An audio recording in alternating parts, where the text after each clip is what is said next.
Est-ce que le drone FPV c'est légal puisque la réglementation drone dit que l'on doit toujours garder le drone à vue? Alors comment voler en FPV avec un masque et en immersion alors que l'on est censé garder le drone à vue? Je vais tout vous expliquer dans cette vidéo. C'est Hugo Vidéo et c'est parti. Cette vidéo fait partie de ma série formation réglementation drone. Je t'invite fortement à regarder les autres vidéos qui peuvent être très utiles avant de regarder cette vidéo. Alors qu'est-ce que le vol en immersion? Eh bien c'est un vol au cours duquel le télépilote n'a pas une vue directe sur son aéronef, mais via un casque ou des lunettes qui lui offrent un retour vidéo en temps réel. Attention, un vol de drone dont le retour vidéo se fait via un écran, mais pas un masque ou des lunettes, n'est pas considéré comme un vol en immersion. Dans le contexte d'un vol en immersion, via casque ou lunettes, votre drone n'est donc plus à portée de votre vue. Eh bien, le pilote doit être secondé par une autre personne qui devra garder un œil sur l'appareil. En catégorie ouverte, donc j'ai fait une vidéo expliquant ce qu'est la catégorie ouverte. Donc si vous voulez en catégorie ouverte avec un drone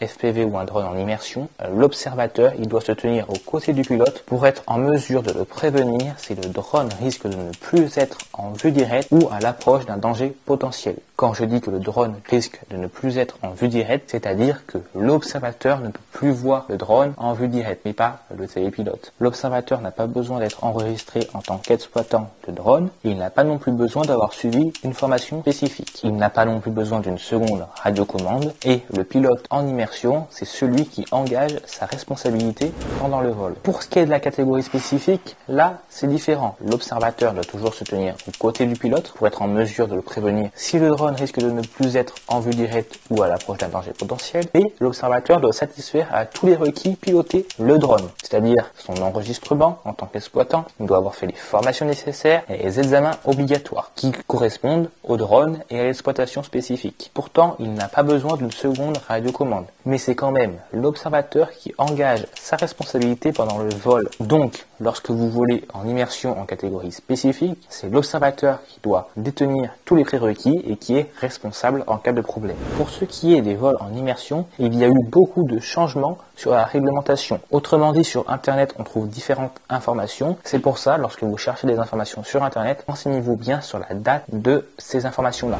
Si cette vidéo vous a été utile, un petit like ne serait pas un refus. Nous, il nous reste encore une vidéo dans cette série, une vidéo sur Alpha Tango.